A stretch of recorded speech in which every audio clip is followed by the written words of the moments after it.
Yo, welcome to the Front Porch Podcast, where Front Porch Wisdom yo. meets football talk. That's the line, where Front Porch Wisdom meets sports and football talk. What's going on, man? Yep. Oh, not much, man. Feel like it's been a while since we've done this, but I'm doing good. Ready to talk some football. What about you? Good. I was hoping, even though it was kind of accidental that we took that little break and I was hoping that more stories would pile up and we'd have a little bit more to talk about. We're getting to that point in the off season where everything's just kind of feel like people are grasping for straws at things to talk about when it comes to football. We're kind of getting toward the end of, your off season drama. We still have a few things going on, but most teams are kind of buttoning things up and getting ready to start the season. So there's not a whole lot of drama going on that we haven't covered.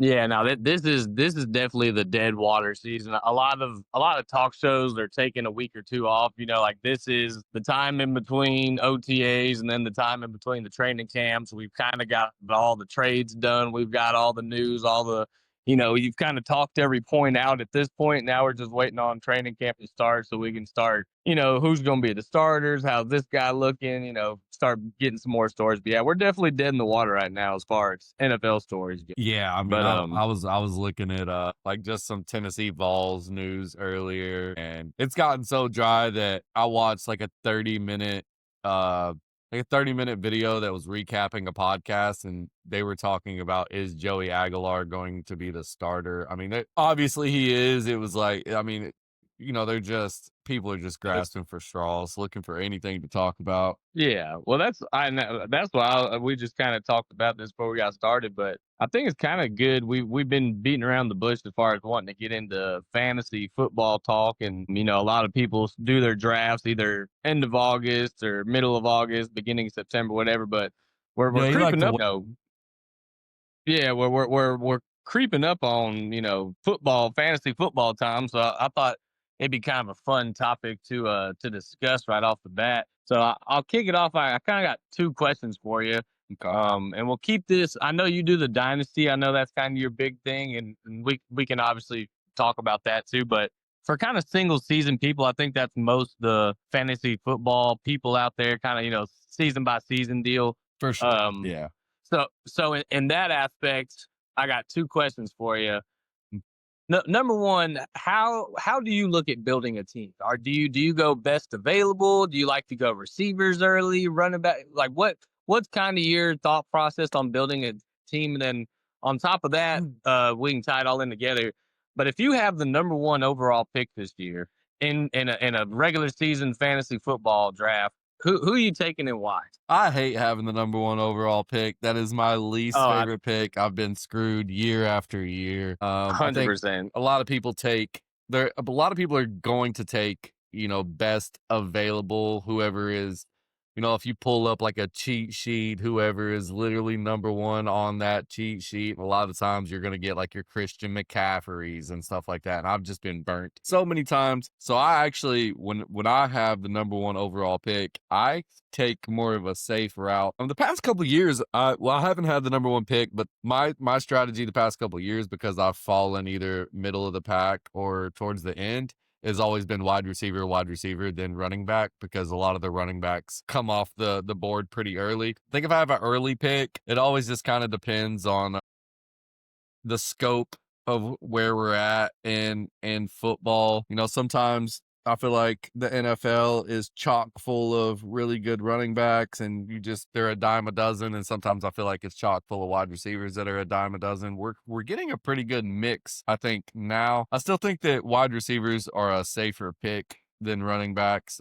I think if you're like we'll use PPR for just the sake of simplicity right now, because I think a lot of people probably play PPR over standard. Yeah, I think that's kind of the general consensus. Most people do PPR now. Yeah. Yeah. So if I have the number one overall pick, I think number one on your cheat sheets, if you look at them, is Bijan Robinson. Yeah. Number one. Which is surprising in PPR leagues, because I think it's because how, like, just he's going to be used more than any other running back in the league. I think the Falcons are going to lean heavy on Bijan. And this is just the stuff that I've seen. I'm not saying I necessarily agree with this, but everything that I've read is Bijan Robinson is the number one overall PPR running back ranking for 2024. Well, let me jump in real quick and just say, to further your point from our past podcast, you know who I'm taking over Bijan when I'm you taking talk Jahmyr Gibbs about all day. being used out. Yeah. Yeah. You Mhm. know, like I don't see how Bijan beats out Jahmyr Gibbs as that number one. I mean, he gets all the touches. I mean, and now he's in his third season. Like I think Jahmyr Gibbs, I'm with you, especially as far as fantasy goes and then just regular real life football. I Yeah. think Jahmyr Gibbs might be that, top 3 back this year. I don't know if I trust Bijan that much to spend a number 1 overall pick on him, but I would do it for Jahmyr. So I think it has a lot to do with, like what I said earlier, Bijan doesn't have any competition whatsoever. Jahmyr Gibbs does still have David Montgomery back there taking even the slightest amount of carries away from him. And then also they have other weapons like Amon-Ra St. Brown and things like that. Bijan, they have Drake London, but their passing game is kind of in shambles right now with, I know they've got a lot of, this could have been something to talk about in a different topic, but they've got a lot of like locker room stuff going on, especially at the quarterback situation. Kirk Cousins is supposedly complaining about he didn't know exactly what the plans were for Michael Penix Jr. and when that draft happened. Apparently, like this, like is all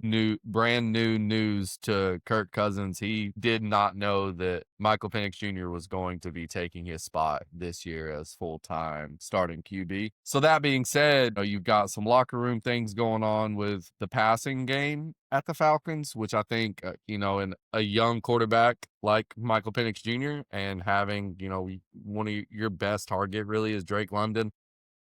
They don't have very many weapons. So leaning on Bijan is going to be their recipe for success, where that's not necessarily the case at Detroit. Like, I don't think they have to lean on Jahmyr. I think he is the best player on that offense, but at the same time, you still do have David Montgomery. You still have Amon-Ra St. Brown and just a dynamic offense that's going to put a lot of points on the board. And they're going to use, Sam Laporte, who you name it. They've got other options, and I think that might be why. Because he is at number 2 on the rankings. Jahmyr Gibbs falls just shy of Bijan right now. Okay. And I And think that might for be those why. Yeah, that makes sense to me. Like I said, if you're, and I don't think Jameer is going to be splitting reps. I think that is Jameer's job, and David Montgomery is going to be more of a third down goal line back. But again, them touchdowns are a big deal, and so if they're using David Montgomery in a goal line package, trying to get him into the end zone, I can see that hurting Jameer Gibbs' stock a little bit. But I'll also throw another one out there, which there's no question, and I haven't looked at what the stats were from last season from a fantasy standpoint, but surely Saquon Barkley was the best fantasy player last year. Are we not expecting him to do similar statistic wise this year? He's the only back in Philadelphia. He's great at scoring touchdowns. They use him in the goal line, everything. Well, you do have to tush push, but yeah, I mean, where's Saquon fall on that list? And would you take Bijan over someone like Saquon, even though he had probably arguably the greatest season of his career last year? So it'll be interesting to see what he does this year. So yeah, this is where I play it safe. You asked me, first of all, if I have number 1 overall pick, I'm not taking a running back at all. I'm probably taking a wide receiver, but Saquon Barkley falls at number 3 on the running back rankings. And then he falls at I think number 5 overall in just top 200 rankings. My number 1 Okay. overall pick, I'm taking Jamar Chase, or probably either Jamar Chase or probably Jamar. I'm taking Jamar Chase, I think, Because number the 1 overall. quarterback, Yeah. it Justin yeah, I Jefferson, mean, I can't trust that. Yeah, so. Justin Jefferson might be a better receiver, not by much, but he's probably a better receiver than Jamar. But I mean, when you look at Joe Burrow's stats last year, they were freaking outrageous. And who do you trust throwing your guy the ball, JJ McCarthy or Joe Burrow? Like, yeah, I think Jamar. I'm with you. I think the number 1 overall pick, I probably would take Jamar. As far as I know, and I know he's probably had minor injuries, but he hasn't really missed any playing time since he's been in the league, has No, he? I mean, nothing no. significant. He's a very safe pick. That's what I love. And normally, Yeah. if I look at like a PPR top 200, it's actually, I usually try to steer away from taking that number 1 on what everybody seems to believe is the number 1 pick, Because a lot of the times it is like an overused back, like Bijan Robinson, I think is a scary pick. There's going to be a lot of people take him first overall, and I'm not putting this out in the universe or like wanting it, but as a back that is probably going to be one of the most used players in general in the NFL this year, I think it is a little Which scary to take someone like that based off just usage. John Robinson is very talented, but I think the reason, in this top 200, he falls at number 2 underneath Jamar Chase. I think that is because he is going to see a insane amount of volume this year, and that's obviously that could be good for production, but obviously that also drives up his injury possibilities. Like I said, not trying to push that out there in the universe, right. but that was always the thing with Christian McCaffrey was like, hey, he's, this guy's the best running back in all the NFL. He runs the ball, he catches the ball. Like as far from a fantasy perspective, like he was hands down number one every year. But then as we saw, people that chose him number one every year, it seems like he got injured every year. And then I was like, well, Yep. damn, there goes my number one pick. And it just screws you because the thing about picking first, as we all know, it's usually snake draft type. First goes to last. So if you get that first pick and you miss on that first pick, well, you're not picking until very last in the second round. Yeah, your So season is those, chalked. I mean, if you don't yeah, land those that those first, top, yeah, those top receivers, top running backs, they're gone off the board. So you're kind of getting that second tier receiver running back by the time you end up picking again. So yeah, if you that first one, if he gets hurt or is a bust or whatever the case may be, yeah, like I said, you're kind of cooked for the rest of the year. which is a lot of people knock me for it. I'm a back-to-back 2-time champion of my fantasy league, $1,000 league. These last couple of years, like I said, went back to back. And when I have picks or even a late round draft pick, if someone like a Bijan or I've learned, I played fantasy long enough to, I'll steer away from those people. And I'm actually more likely to go even, like I love a first overall pick, like Amon-Ra St. Brown. I love like a first round pick, like a CD Lamb, even though I think CD Lamb's going to have an insane year because he's not going to be double covered all year long because now they have George Yeah, Pickens, and I think his volume is going to be insane, or not his volume, but his production is going to be insane. yeah, So or like even I'm more likely to take one of those picks, like a CD Lamb, an Amon-Ra St. Brown. The only reason with Jamar Chase I can get behind him is because, like you said, he has been extremely not only productive and insane volume, but he's managed to stay healthy pretty much his entire career. So I think you could be and, safe with a and Jamar Chase first overall. all three of those guys, you like CD Lamb. I don't think he's ever had a major injury where he's missed a bunch of time. Yep. Same with the Monroe St. Brown. Another one, and it's if we're talking about this maybe 2 or 3 years ago, the number one name that I feel like we're dodging, but when you talk about production and reliability, Tyreek Hill. I mean, I get it. He's not one of those. I guess people probably wouldn't look at him as like a top three, maybe not even a top five receiver in the NFL now. And I Yeah. don't know if that's because of the Dolphins or if it's because he's getting a little older, whatever. But he produces every year, and he's always on the field. Like he does not miss games. Not So at all. that's Yeah. that's another one I think that you could throw. I'm not saying take him number one overall, but if you find yourself at that late first round and you're just looking for, hey, who's someone I can count on and I can leave in my lineup all 17 weeks of the fantasy season, I think Tyreek's always a good grab. I agree with you though. Yeah. And I think that he's going to fall so low on a lot of people's lists. He's wide receiver number 13 right now in the PPR rankings, that I think you could get Tyreek Hill as a still, maybe even as like a second round pick. And that would be, That well, he will fall to the second round, I think, in most leagues this year. I think that's a probably correct assumption that he's kind of forgotten about, which is weird. And like I said, maybe it's because the Dolphins have really just let us all down. There was a lot of hype around them, and they Yeah. just really hadn't delivered in the way that people were hoping. My next question for you is going to be: what do you think there is more value in like the later, third, fourth, fifth rounds? Are there more running backs? Is there more value in the running backs or in the receivers?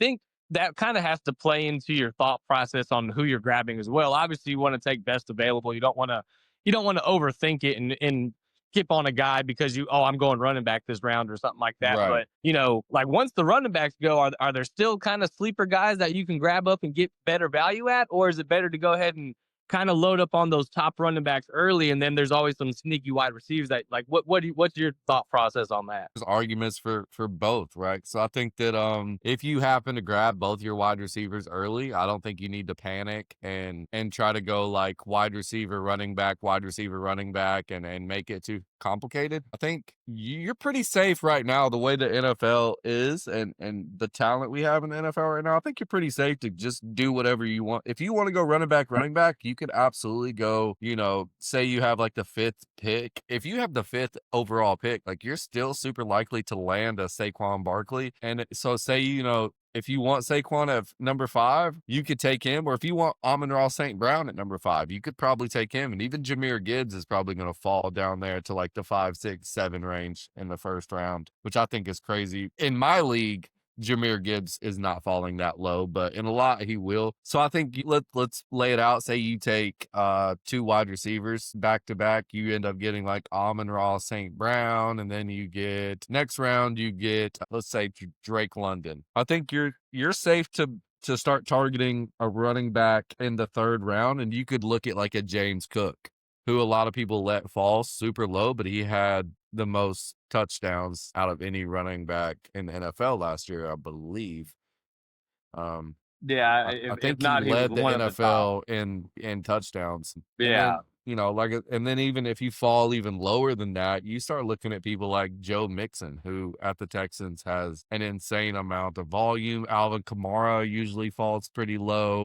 Kenneth Walker III from the Seahawks, he's got he's injury prone a little bit, but he has an insane amount of volume. Chuba Hubbard with the Panthers. If you look at it in the reverse and you go running back, and you luck up and you get Bijan and then Derrick Henry, and then which is not this probably would never happen. I'm just throwing out random names, but then you're looking way late in the 3rd round to get a wide receiver. I think if you end up with like a DK Metcalf at the Steelers in the 3rd round is insane. I think Jerry Jeudy at the Browns, who knows their quarterback situation, but I'm just looking at the list here. Jordan Addison with the Vikings. I think there's so much talent right now. You do have to like be careful, and you don't want to take the super hot picks like the Bijan. I think might actually, if I had to pick one like hot take for the season, Bijan Robinson might be a bust for a lot of people. I think he might ruin a lot of leagues this year because he's so high on these rankings that people are going to take him 1st overall. And I can't imagine taking Bijan Robinson over Jamar Chase, Justin Jefferson, CeeDee Lamb, Saquon, Amon-Ra, Jahmyr Oh yeah. Gibbs, Puka Nacua,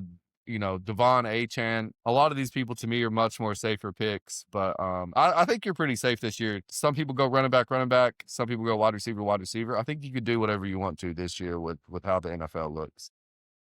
And obviously it always, kind of shakes out, depending on how everybody else picks. If everybody's going receiver and you have a later pick, then hey, maybe it's like, all right, well, I'll go ahead and just grab a top running back. They kind of go on runs. It's like, oh, everybody's grabbing receivers. Let me hurry up and grab my receiver. Yep. Sometimes you can go against the grain, and that way, hey, I'm gonna go ahead and grab my star running back now. Then everybody goes running back. By the time it comes back to you, it's like, oh, cool. I can basically still grab that same receiver that I would have grabbed in my running back spot because but then I started the run on running backs, and now we're back to receivers, and I'm basically back up on top of the board for receivers. So Yeah, it's definitely a lot of yeah. you see that a lot with quarterbacks and tight ends too. Is Tyreek Hill pick you're talking about, or Yeah. that Marvin Harrison Jr., or if Mhm. somebody takes a quarterback, I think you could respond by confusing the run by taking a tight end, getting that out of the way. Or I usually take tight ends and quarterbacks super late. If you don't get one of the top 3 tight ends, or usually top 2 tight ends, I think you might as well settle very late for a tight end. And I feel the same way. Quarterbacks are dime a dozen. I think if you get Bo Nix super late in your draft, that you're not going to see a major difference between, in my personal opinion, I don't think you're going to see a major difference between that team that picked Lamar Jackson in the 3rd round versus me who got Bo Nix in the 5th round or whatever. You know what I mean? And Well, and because I picked up. I agree. I've always been I usually don't pick a quarterback until, I mean, like I said, damn near one of my last picks. Like once I pick my starting quarterback, I've probably already got 3 or 4 receivers. I've got 3 running backs. I've probably got 2 tight ends. And then I start thinking quarterback, like I said, because like you're right. Lamar Jackson, and now maybe Lamar's an exception, but if you take out the top 3, Lamar, probably Joe Burrow, and Josh Allen, like those are probably the top 3 fantasy guys. They're going to get you what, maybe 25 a week Yeah. on average. On a good week, they might get you 30, 35, have those really big games. But so is But Baker 25 on Mayfield. average. Well, that's what I was going to say. And then, the rest of the league, what are they averaging a week? About 20, maybe 20 to 20. So it's like a 5-point difference on a quarterback really isn't a big, like quarterbacks aren't going to make or break your league. But if you have, Jamar Chase, who's going to get you, damn near 20 points a week. And then you took a quarterback and now you end up with freaking, I don't know, whoever, and they're getting you 10 points a week. Like that's going to make or break your season. So yeah, I've never rushed to get a quarterback. Yeah, a lot of people, when you said top 3, I think top 3 quarterbacks this year is going to involve Jaden Daniels. I think he is probably my number this year behind Lamar Jackson. I think he goes Lamar Jackson, Jaden Daniels, and then Josh Allen. But And this will kind of tie into regular football talk. Are you worried at all about Jaden Daniels taking the sophomore slump? I know they added Laramie Tunsil at left tackle. They added Debo. Like they've tried to make this offense better for him. So I don't think it'll be a weapon thing. But do you think maybe now teams have had a full year to study him? Like, are you worried about that at all with Jaden, or do you think he just continues on playing the same way he was last year? I personally have Jaden Daniels as in the running for the MVP talk this year. Okay. I don't think he takes a sophomore slump at all. I think quite the opposite. I think the Washington Commanders are feeling the swag and they're very motivated. I think Jaden Daniels, all I've heard about him this offseason is how hard of a worker he is, and all the just everybody's expecting him to make a big jump forward, not a big jump backwards. And I think if he makes any sort of jump forward, he will be in the conversation of MVP this year. Especially, I've heard in training camp, him and Debo have started out with great chemistry. Like they already are kind of linking up pretty well. So that was kind of my big question mark was, when Debo went over there, you saw a lot about him like gaining weight because he was the running back kind of towards the end of the year with the 49ers, and they weren't sure if he was going to be able to get back to that kind of wide receiver build, I guess you could say. People, you know how people are. I mean, they just pick apart anything, and that's what they were kind of picking at was his weight gain. But everything that I've seen outside of that for training camp and stuff is that him and Jaden Daniels have been vibing and connecting, and everything's looked really good. So again, if Jaden Daniels makes any progress at all, I think he's immediately in the MVP category. Yeah, I agree with that. With the getting back to the fantasy talk, the tight end is a very interesting position. I think we used to have a very very solid top 3, top 4 maybe tight ends. That, like you said, if you get those top guys, great.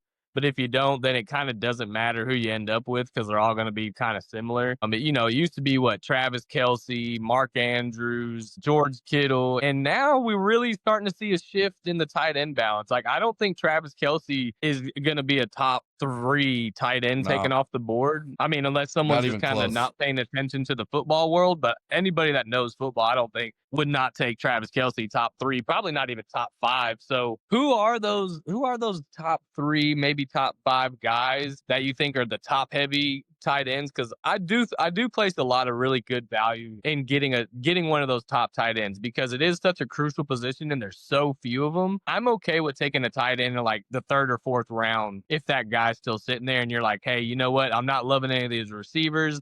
I'm not in love with any of these running backs, but man, if I can go ahead and grab me a top tight end here, I think a lot of times that can make or break a team is who they end up getting on that tight end. So who are you kind of watching out for this year and maybe one of your top guys? So this year, my draft strategy on tight ends is I either get Brock Bowers or nothing. If I don't get Brock Bowers, I think I fall super late, probably end up picking like a David Njoku, or I mean, I would be fine with like Tyler. Just take a leap of faith on him. A Dallas Goddard. But my top three are Brock Bowers, Trey McBride, and George Kittle. But Yeah. that is a very separated top three. I got Brock Bowers at number one by a landslide, and then after that, I think if you have both your wide receivers and both your running backs, and you want to take another one, Trey McBride or George Kittle is probably your next, and then just to round off my top five, probably Sam Laporta and then TJ Hawkinson. But TJ Hawkinson's a weird one because we don't know what that quarterback situation is going to be like. But I don't Yeah. even have Travis Well, Kelce in the top five. I've got Travis Kelce sitting right about the same range, like I said, as like a Mark Andrews or David Njoku this year. So yeah, I'd agree with that. And Trey McBride is a sneaky, and I guess it's not sneaky because, like I said, anybody that pays attention, especially to fantasy, regular football, he kind of might go under the radar, but fantasy in particular, Trey McBride is that number 2 tight end, like right behind Brock Bowers. But he's not a name that people are going to see on their draft board. And like I said, unless they've done their homework, unless they've actually paid attention to what's been happening, do you think that people are going to skip on Trey McBride? I mean, or are they just going to say, "Oh, he's the top available tight end. I don't know who he is, but I'm going to take him," because yeah, as we all know, there's a lot of fantasy players, you end up getting those guys that maybe, and I know your league's a little different because you're putting a lot of money onto it, but yeah. us regular folk, you have about half the league that really knows football and pays attention, about half your league that is kind of just doing it for fun and whatever, So, do you think that people are like paying attention to what Trey McBride did in fantasy? Because, like I said, he's the number 2 tight end.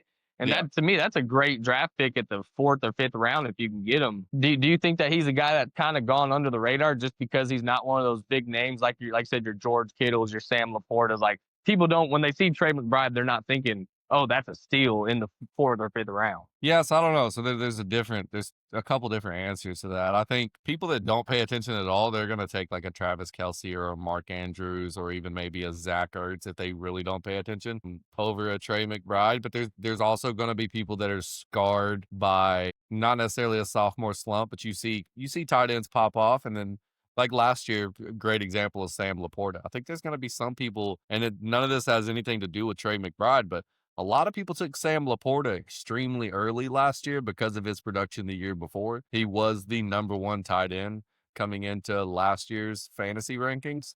A lot of people took him early, and then he kind of had, I mean, he did not have a good year at all. And, the running game and Amon-Ra St. Brown just kind of took away from him a little bit. I think maybe he was even injured for a game or two. I can't really remember. Yeah, I I know think I think he did miss a couple. Yeah. he didn't have a great season fantasy wise. So I think people like me, it's kind of the reason why I say Brock Bowers or bust. I'm not taking Trey McBride or George Kittle early. If I don't have, when I look at tight ends, I put them in the same category as quarterbacks. If I have both my wide receivers and both my running backs, and I'm looking at tight end or quarterback, I'm taking the best overall. And if Trey McBride's on the board, but so is, I'll probably just take a quarterback and hope to fall down and end up getting a Mark Andrews or taking a risk on like a Colston Loveland or a Tyler Warren. But this, again, like that's me being a seasoned fantasy player. I think that a lot of people are going to end up taking Trey McBride, like you said, just off of face value. They see that he's high on the list, and Yeah. they're just going to take him because their cheat sheet says so. When I True. think, I would love out of this Pittsburgh camp, I would love to find out if Jonnu Smith or Pat Fryermuth, because Pittsburgh just picked up Jonnu Smith. I would love to find out which one of these are going to be. Is this going to be a battle, or are they going to share a time? If they're going to share a time, then they're kind of useless. But if Jonnu Smith ends up fully becoming the starting like pop off tight end at Pittsburgh, I think he's a super sneaky late round pick that you could get at a team that doesn't have a lot of weapons. So I'm glad you brought him up because he was someone that I did want to talk about. And yeah, I agree that with my Titans. I was a huge Jonnu Smith fan, kind of upset when we let him go. Because obviously we had Delaney Walker back in the day, and when we lost Delaney Walker, Jonnu Smith kind of was he was the same guy. I mean, he was productive, he's a receiver. He wasn't as big as Delaney Walker, but I mean he's basically he's more of I don't know, I don't want to compare him to Kyle Pitts, but he's more of that receiver body type playing the tight end position. He's got great hands. But I say that he was with the Titans. when we had Arthur Smith, and then he was with the Falcons when Arthur Smith was the head coach, and now obviously Arthur Smith is with the Pittsburgh Steelers, and him and Jonnu are like father and son. I mean, they are.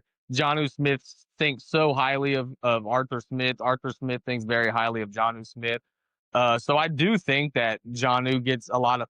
He's going to be featured a lot in this offense just because Arthur Smith is the play caller. Mm-hmm. So, but you're right. It is interesting because they do have Freiermuth. So it's like, are they going to be doing a 2 tight end system? Are they going to be kind of, just swapping them in and out? Who's the high, that's going to be interesting to see how it plays out. But I do agree with you that I think if you can grab Jonnu Smith in the, ninth or 10th round, and like I said, you're just needing a backup tight end or even a starter, and you're just like, shit, I need somebody. I think that's a great grab.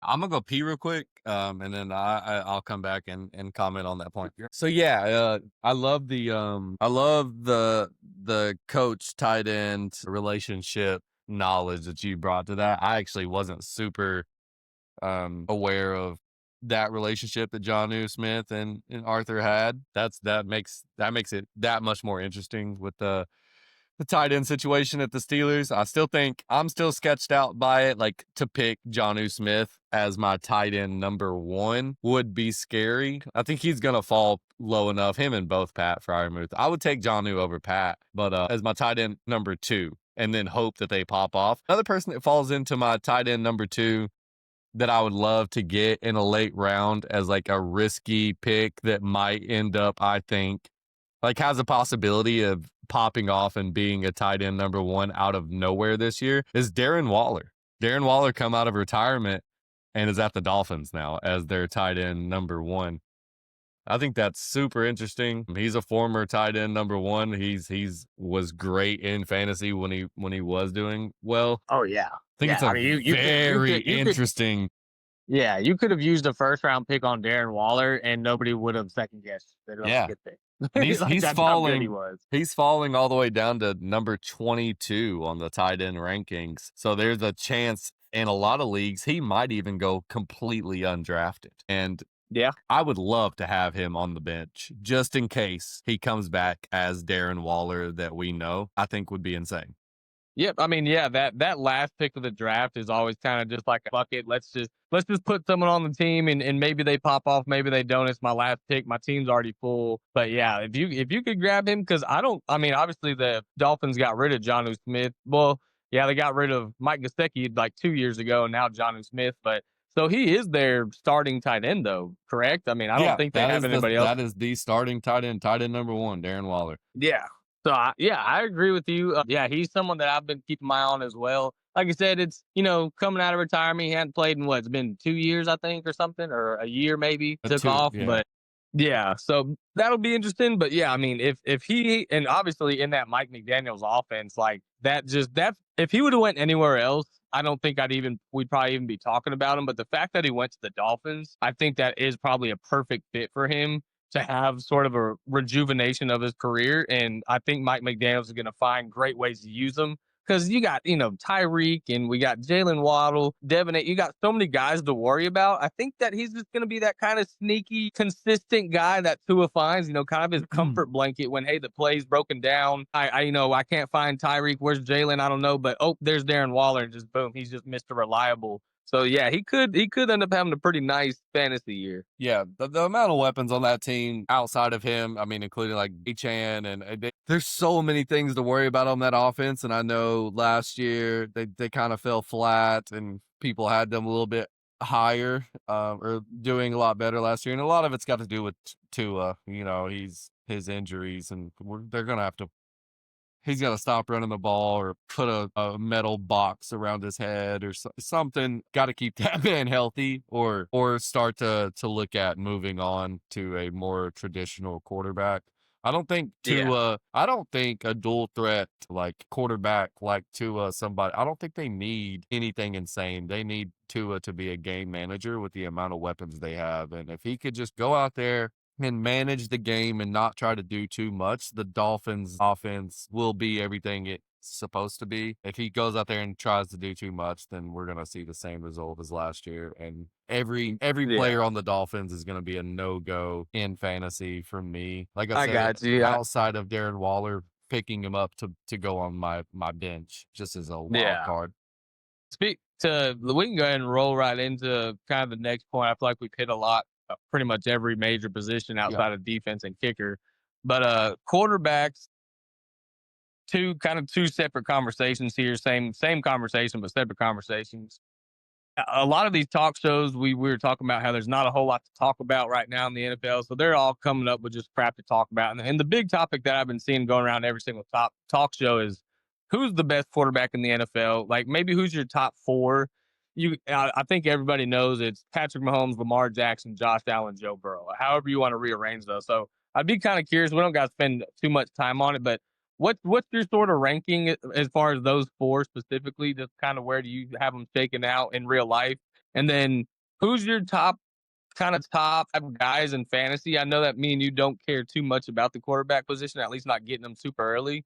But if you are going to target one of those guys early on, who do you have fantasy wise that are going to be like your top 3-4 guys? So I mentioned earlier Jaden Daniels. He's my number one, my favorite quarterback for my draft. Like I think if you're going to make a list, Lamar Jackson and Josh Allen are 1 and 2.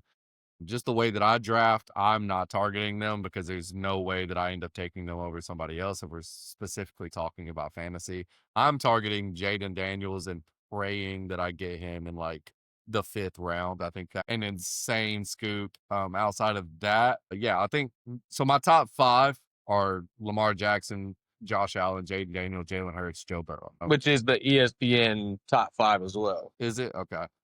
Yeah. I would be willing. I'd be willing to. I was saying in that order, that's how they had a bunch of people vote on who they thought was going to be the top 5 quarterbacks this year.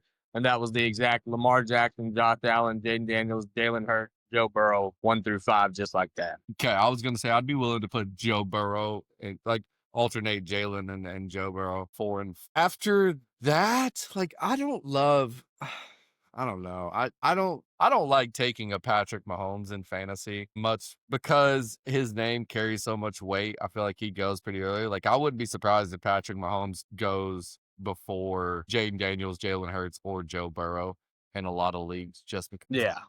I think Patrick Mahomes, as far as like draft value and where you can actually get them in the draft, because I rank it kind of weird that way. He falls out of my top 10 as far as just like overall value and what you could, when you're going to get him and what kind of value he's going to bring based on the draft pick that you use on him. Like I would take a Bo Nix. I would rather target a Bo Nix before I target a Patrick Mahomes. Because I know I can get Bo Nix later on, and he's still like a top 10 fantasy quarterback this year, I think. And as well as, a lot of people are not very high on him, but a Dak Prescott, he's a regular. They got him at 14 on the list. Yeah, exactly. See, I think the value that you can get with a number 14 Dak Prescott is way more than you can get for where do they have Patrick Mahomes at? 6. Yeah, so I think a number 14 Dak Prescott to me is so much better than a number 6 Patrick Mahomes when we're just talking about fantasy, because we talked about this earlier too, like the difference in between a Patrick Mahomes. I think first of all, Dak Prescott could 100% have a way better regular season fantasy wise. I mean, he was number 1 in the fantasy quarterback rankings 2 years ago overall over Lamar Jackson, Josh Allen, anybody.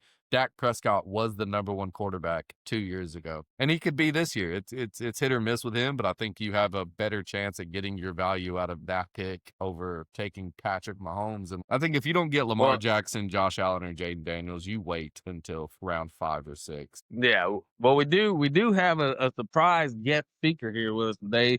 Good old razzle dazzle man himself, Jay Smith, is in the building. What's up, Jeremy? Our first guest on the freaking Front Porch Podcast, man. How's it feel? Do you feel like a fucking celebrity? Absolutely honored, brother. You should be. You should be. We don't invite just anybody in here. I actually love this right now. I know you haven't looked anything up. You don't know what you're talking about. Give me your top 5 fantasy players for the NFL right now. Let's do top 3. Top 3 best fantasy players for 2025 FL? It's like going like Who's going to but I'll score the put most this. points? Oh, just top 3. Oh, like who I would pick if I had the first 3 picks. Yeah, just overall best 3 fantasy football picks, 1, 2, and 3. Yeah, and I'm trying to think who I even picked last year. See, Jeremy's kind of the perfect guy to ask this question I because know. he's a football loving guy. He knows football, but he probably doesn't do as much homework as a lot of these, die-hard fantasy players and everything like that. No. So This will this give is a good kinda, idea but you're kind of what your average fantasy draft is going to look like this year. yeah, exactly. Because you're the type of guys that play fantasy. You watch football. You love football. But like I said, you're not freaking staying up all hours of the night making up a draft for it. You're just like, Yeah, oh, I know no, that guy. And so this is a perfect kind of example. You're not Yeah, not at back-to-back all. $1,000 league champion like myself here. All experts aside. Yeah, usually when I play, I'm more of like I know what position I'm going to pick for each round. Okay, And do you usually go running back or wide receiver if you had first overall pick? I go wide receiver. I'm probably not gonna be able to think of anybody. To be honest with you. I'll read off the. I have I to can- see them. I can read off. I'll read off my top 5 PPR wide receivers this year. Mhm. I have Jamar Chase, Justin Jefferson, CD Lamb, Amon-Ra St. Brown, and then actually in my top 5 have Nico Collins. I'm either going Justin Jefferson or he said Jamar Chase. First one. Yeah, I'm either going one of them two. What would your thought process be again from kind of just your regular average football watcher? Like what is the difference between you taking a Justin Jefferson or Jamar, or is it just kind of like what am I feeling in the moment? But like, is there a deeper thought process on which one of those two you're going to take? I think it's a little bit of both. It's like, I always just kind of go with whatever I feel like. But I think those 2 names I hear are just a little bit more. Okay, so when you draft, do you use cheat sheets? Do you pull up any No. rankings or anything? No, you just go full on just off of feelings, emotions, and So It's mainly more like vibes. I have them ranked by positions. Okay. Then, sometimes like it's kind of hard to say that because I don't always pick, let's say like whatever round I'm picking a quarterback or whatever. Like a lot of the times I'm not picking that one that they have deemed in the number 1 seed. Yeah. It's kind of like it's really hard to explain. It almost is like feelings and the seeds at the same time. Yeah, Right. well, and that's we were talking about that earlier. How the rankings we don't usually. Sometimes I don't know. I don't know what it is either. Maybe kind of a feeling thing, but that top ranked guy, you almost like don't want to go for him. Like it's like too obvious, or there's too much expectation. But what we were discussing is, we always got to take in if it's a receiver. Okay, well, who's throwing them the football? How many points is each team scoring? So when it comes down between a Jamar and a Justin, you got JJ McCarthy, basically a rookie quarterback for the Vikings. So it's like I think that's a little bit of a ding on Justin Jefferson. You got Joe Burrow, who's already, hell, last year he damn near was the best quarterback in the NFL statistically. Should have been the MVP. So that's why, yeah. Let's be honest. So that's why, when you think about, okay, which one of those we're going to go with, that's why me and Dylan both agree that Jamar is going to be your better option there. Unless what's his name? JJ McCarthy. Oh yeah, unless that's just his dude. Yeah, well, so there's You know part what of I that, mean? right? Is like a young rookie quarterback comes in, he's going to lean heavy on somebody like Justin Jefferson. If you really want to dive in, I think you could rationalize It could definitely go either way. predicting that Justin Jefferson has a great year because that quarterback's going to lean on him, whereas like a Joe Burrow is going to distribute the ball a little bit more evenly than a rookie quarterback. I could definitely see that being a case, no doubt. Yeah, and that's something that honestly, even I, as we're sitting here talking about, didn't even think about. Like Dylan made a great point. That young guy, he's gonna rely on his best receiver. When dudes are blitzing and there's chaos and he's just like, holy shit, this is the NFL. He's throwing I it got up. Justin Jefferson. I got Justin Jefferson down there somewhere. I'm just sending Because it. that's You what I'm know, thinking as quarterback is like, oh, I got Randy Moss down the field. I mean, I'm just send it. launching it. Joe Burrow's going to Go ahead. distribute it between Mike Gesicki and T. Higgins and Jamar Chase. He's going Sure. to be a true field manager, get the ball around to everybody. Everybody's going to get their touches and their shares and da-da-da-da-da. Where, like you said, J.J. McCarthy is going to lean on his star wide receiver, I think, way more than Joe Burrow is going to lean. Yeah. Joe Burrow doesn't need to lean on anybody. So Jamar Chase is going to get his touches, of course, because he's the best player on that team, but he's probably not going to get as many targets. If I had to like predict how many targets each of them are going to get, I think Justin Jefferson probably is going to get more targets this year than Jamar Chase. Yeah, it also just depends on how accurate they Yeah, are. how good at the targets though, right? Yeah. Another kind of fun, interesting conversation is Aaron Jones gonna be a top kind of running back for you this year? Because again, with rookie quarterbacks, you can expect them to lean on the run game. Now, they did pick up Jordan Mason from the 49ers, which I think he's a good back. I don't know if he's going to be the starter over Aaron Jones or if it's going to be kind of a two-back system type deal because Aaron Jones is 30 years old. But yeah.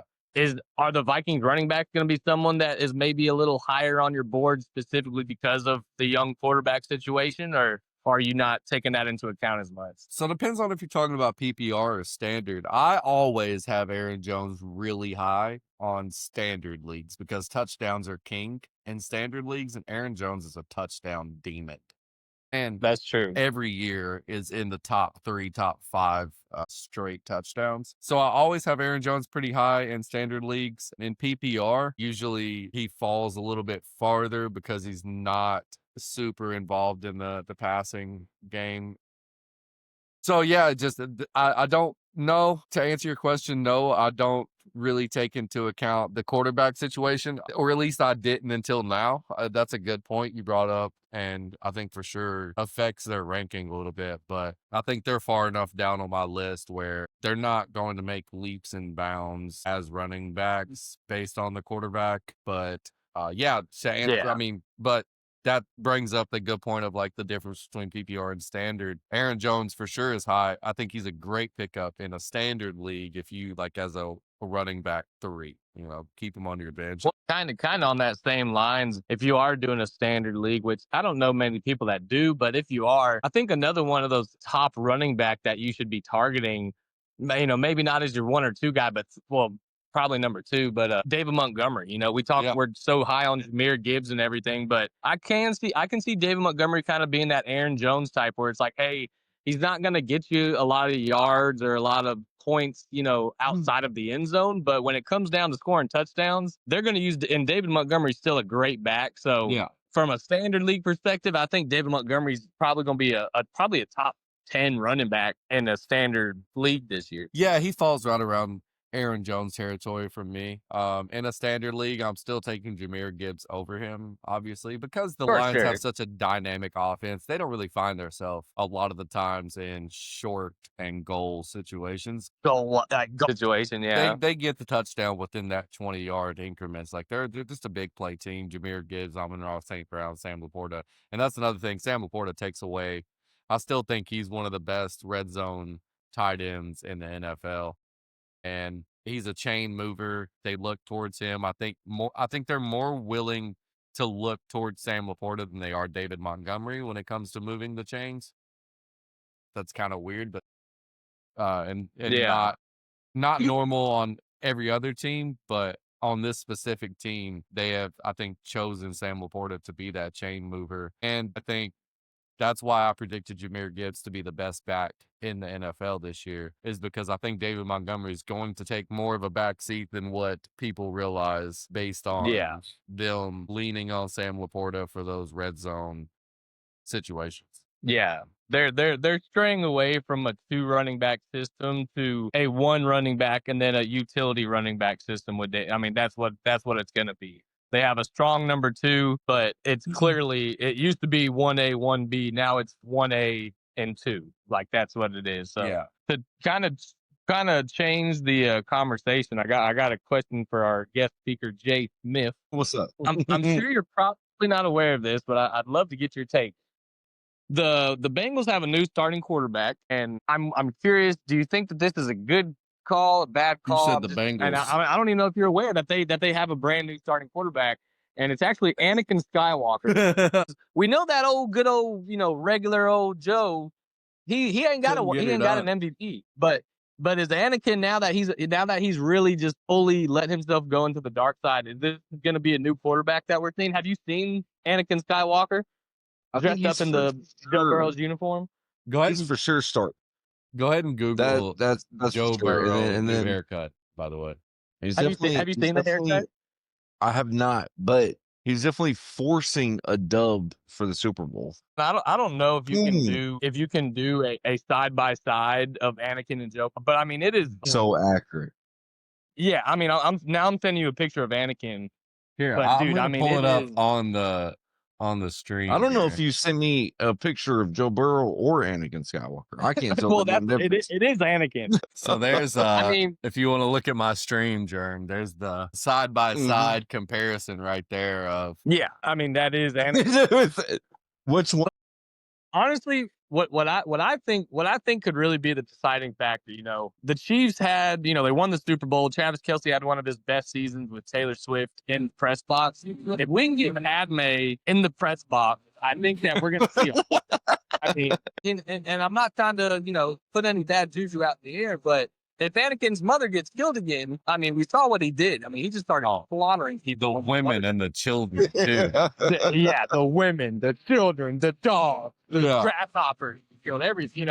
I'll just see a whole new side of Joe Anakin Burrow. Luckily, Joe Burrow lives in Cincinnati, and there's not too much sand. We all know Anakin hates sand, of course, and gets it. Dude, is this a premonition that Joe Burrow's going to get his head knocked off and have to have a special helmet next year? Who is Joe Burrow's Obi-Wan Kenobi? Who is the person that is going to cut him in half if this is what happens? Who is the Obi-Wan Kenobi that's going to cut Joe Burrow in half and leave him in Mustafar and have the full like if Joe Burrow turns into Darth Vader, who's responsible?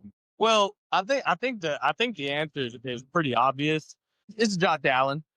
Josh Allen won the MVP, so now he's sitting up on his high horse and he's looking down at Joe Burrow saying, "Don't do it. I have the high ground, Anakin. You can't win." You know what I'm saying? I think Josh Allen's taken over as Patrick Mahomes' nemesis now. Yeah, it's Josh Allen, and we're gonna have. I'm gonna go ahead and predict now. We're gonna have a Bengals-Bills playoff game, and that's when we're gonna see the battle. Anakin. I love that. That's perfect. I'm going to get to who I'm talking Maybe one of the greatest Jedi that's ever existed. No, but Mace Windu was an amazing Jedi, and when he's out there, and his lightsaber was purple. It was. Coincidence? It was. Hey, So Lamar Jackson is Mace Windu. So Lamar Jackson is going to. Who is Emperor Palpatine? Is that Patrick Mahomes? Is he who Lamar Jackson strikes down, or the one that strikes down Lamar? Who strikes down Lamar Jackson? Who is the chancellor of NFL quarterbacks that is controlling the destiny of Joe Burrow? I think Emperor Palpatine is actually now the head coach of the North Carolina Tar Heels, but Bill Belichick. I think it's the GM for the Raiders. What's his name? The guy with the bowl cut. No, I don't know. Who's gonna take down Patrick Mahomes? I mean, you're getting away from your mic here. We're. Am I here? You're here. You're back.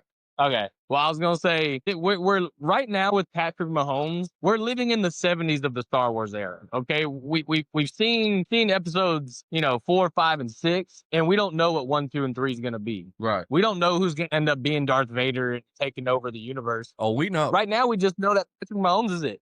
That's it. We've yet to see what's gonna happen. I think everybody senses a disturbance in the force.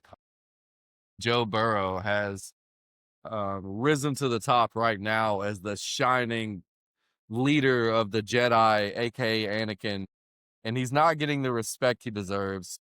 They grant him a seat at the table, but they're not giving him the title of master, and he's pissed off about it. I think not only the haircut, but the personality, the persona, everything fits. Joe Burrow is Anakin. He's coming to take his spot. Galaxy is either doomed or saved by the one that's supposed to bring balance to the Force, who is Joe Burrow. What does that make Jaden Daniels? I don't know. I think he's kind of like the who's the chick in the news series? Ahsoka. No, Ren or Oh, not Kylo Ren. is he Rey? Ray. I think he's Ray. You know, I think he's like the return of the Jedi. You know, like we still got to Yeah. wait and see what he's going to be. He's showing some great promise, but we don't fully know what he's going to end up being off of 1 year. So I think that one's TBD. Now, No. another interesting one is Jar Jar Binks down there in Jacksonville. Is Jar Jar Lawrence gonna revitalize his career and be a major role player in this Star Wars NFL saga, or is he just gonna be someone that dies out and we forget about? I love that you called him specifically Jar Jar Binks, because in the Star Wars like universe of people like me who are major Star Wars nerds and like and stuff, there's always been a big thing going around that the most powerful Sith Lord in all of Star Wars is Darth Jar Jar. And I feel like that's how Trevor Lawrence fans feel about Trevor Lawrence, is they have been waiting on him to be the best quarterback in the NFL for so long that it's become fan fiction at this point. It's not real. Like that's just a myth. Yeah, it's not real. He's not what everybody thought he was going to be. I don't think Travis Hunter is the answer. I don't think that Duval is going to make a comeback all of a sudden and he's going to be the savior. I think he's a bust. He's always been a bust. I think he'll continue to be a bust, and he's not. He will continue to be that Jar Jar Binks like character that falls over himself, but somehow still is considered a main character in a storyline that otherwise doesn't need him. Yeah, he's just there. we don't know why, but he was still there. He was in one movie, and people can't let it go. Yeah. Somehow, some way, 10 years from now, Trevor Lawrence is still going to be on the Jaguars. I'm like, what the fuck? How is he still here? Why is he still the starting port? Like, what are we doing? He come from? Who is this guy? Why is he here? Fan culture has made him a main character, and he doesn't deserve it. He is not even top 15 quarterback. He's barely above the likes of Geno Smith, in my opinion. I mean, when we're talking about production at the quarterback position, you know who has statistically, from a season standpoint, done more than Trevor Lawrence? Daniel Jones. Daniel Jones has won a playoff game. Something Trevor Lawrence has yet to do. So, like, why are we still talking about Jar Jar Binks like he's a top 10 character? Right. When, you got freaking Anakin's mom who freaking has done more for the universe than fucking Jar Jar. Like, what I'm saying? It's crazy.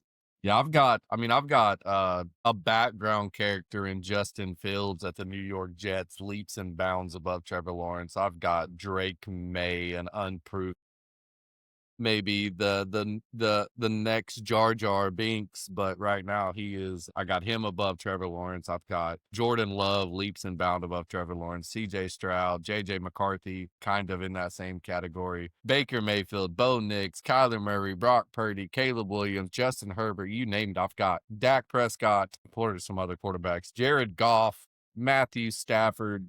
Maybe in that same category. Over half the league. Yeah. I could keep going. There's so many quarterbacks, I think, that are more relevant than Trevor Lawrence, but somehow he continues to be part of the conversation. And that is the great. He is the Jar Jar Binks of the NFL. It's actually hilarious. So I feel like we'd be wasting our guest speaker here with Jeremy if we didn't ask him, because for all three of our listeners, which is just going to be us listening to this later on, but for all three of our listeners, I don't know if y'all knew this. Last Jeremy's TikTok now got living 1,000 views. All right. Well, hey, Jay Smith is living in Washington. Okay, Washington D.C. area. He's right there with the old Redskins and the football team now, the Commanders. So, are you hearing any sort of buzz, or like is the Commanders taking over Washington D.C.? Are they legit? Like, is that a football town, Jeremy? Or I love this. Just, yeah, you know what I'm saying? Like, I think so. Actually, huh? I think so. Yeah. I was kind of expecting it to like never see it, to be honest. Just because, you would think I don't think they're that big of a football team, you know. I mean, they're the But even football team. yeah, The yeah, Washington. I mean, yeah. that was their name for a Even whole where I'm season. at, Really? That's yeah. cool. The Commanders. I see a lot of the Orioles. I see a lot of Ravens. Oh yeah, you are pretty close to Baltimore right there. Do you Yeah, I mean, you're what, do you like see an a hour away? difference? Do you see a Yeah, pretty good so mix of like Baltimore Ravens and Commanders fans? Is there yeah, like a yeah, tug of war there? yep, That's interesting. yeah. It's pretty in between that and then what is it? Baltimore Orioles and The Nationals, the probably. Nationals. Yep, yep. Yeah.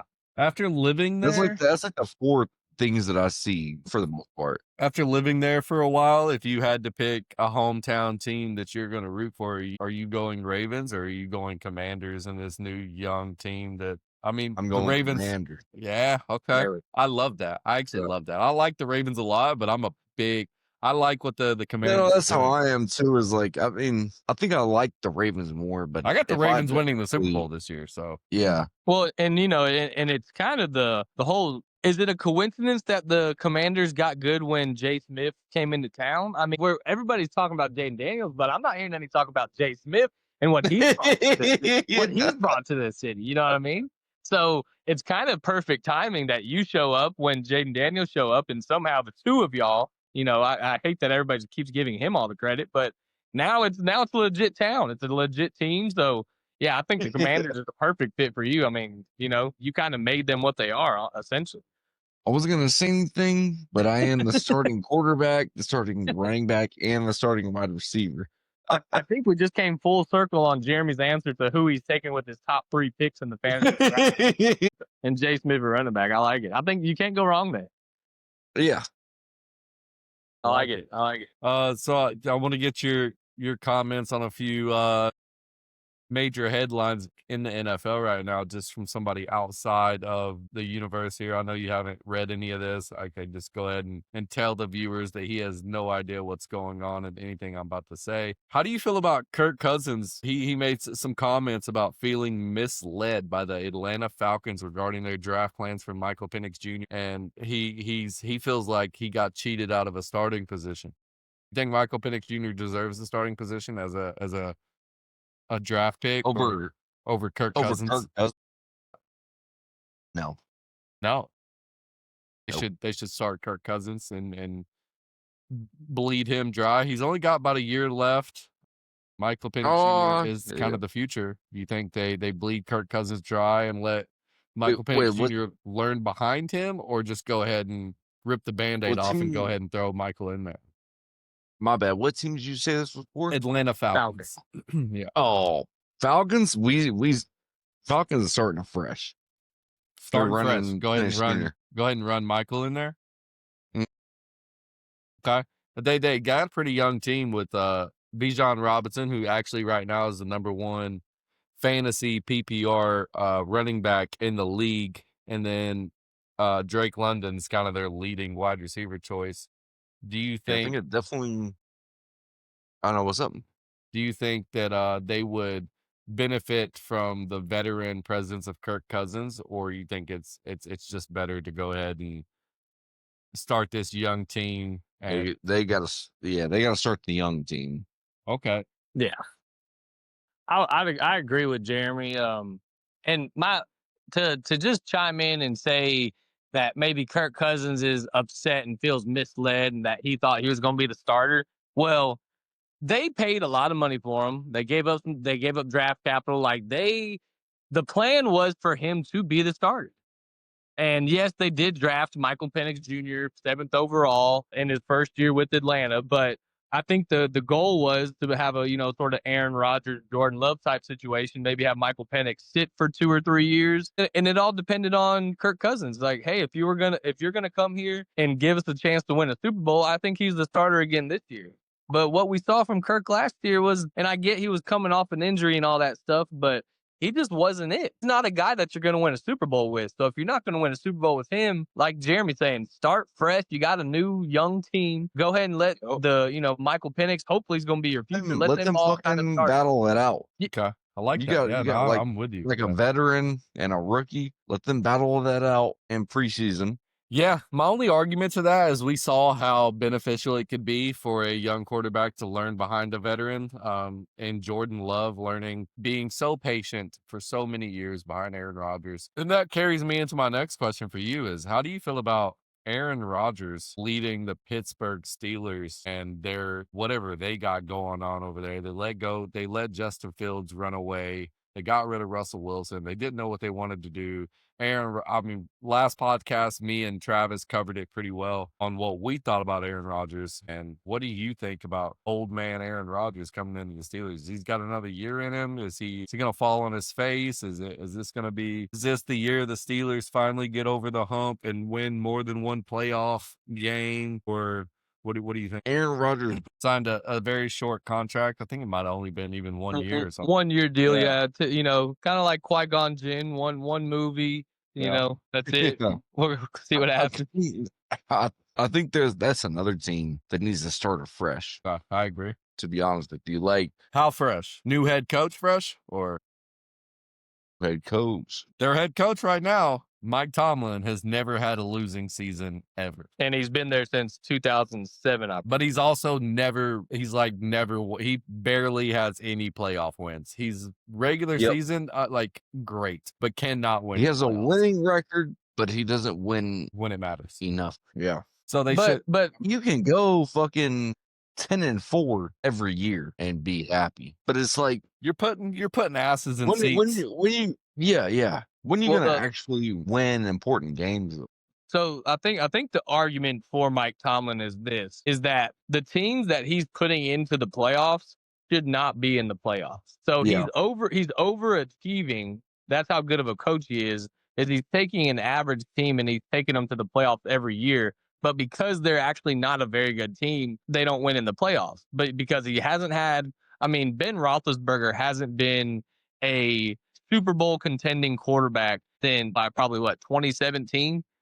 And so, but he's a Hall of Fame quarterback nonetheless. Let's not pretend like Mike Tomlin hasn't had star after star after star come through the Steelers. I don't think I can subscribe to the idea that Mike Tomlin has put mediocre teams in the playoffs. I think he's had all-star rosters ever since he's been the coach there. And that's kind of like the Steelers thing is they always have had, so you talk about Le'Veon Bell and the wide receivers that they've had since just I've been alive have been some of my favorite. Even Antonio Brown, who obviously has an asterisk at the end of his career. When he was at the Steelers, he was quite literally one of the best wide receivers of all time. I don't think we could say that Mike Tomlin has put mediocre teams into the playoffs. You got a little bit of robot going on now. You're robotic. See if you can fix it. I'm going to go pee real quick. You need your Wi-Fi or something's messing up. Yes, sir. Oh, did you hear what I said? Yeah. You sound a lot better right now. Okay, yeah. No, I was just saying that I think them getting Aaron Rodgers, all that did was knock them out of having a top 10 draft pick next year.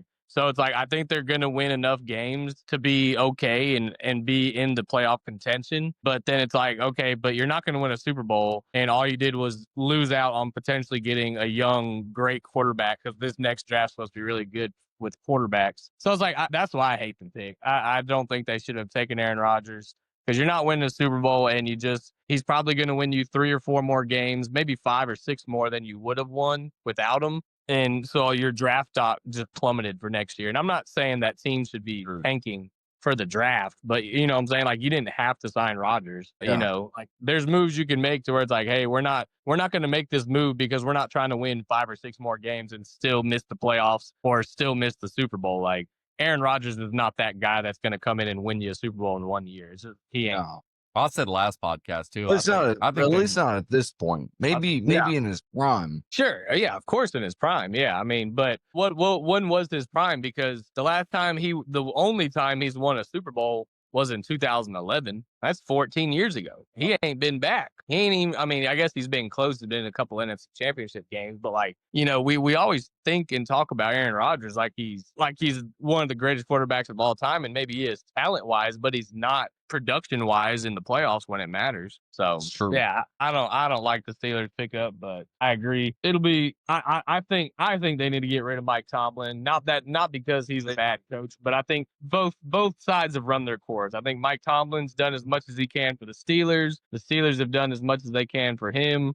I think it'd be interesting to see Mike Tomlin go somewhere else and see if he can't rejuvenate his career and actually have some actual success. Yeah, other than just being there. Yeah, just in the playoffs and you lose. Yeah. So, yeah, I don't know, but Dylan, you back? Yeah. Okay. Well, you want to wrap up the episode this week? I think we got a good one going. Covered a lot of fantasy and kind of made our way back to regular football talk. Got some Star Wars going in there. I think we covered a lot of bases. A much more informal episode, not a lot of structure. I liked it though. This was fun. But yeah, we could wrap it up. And that was the Front Porch Podcast with Jason.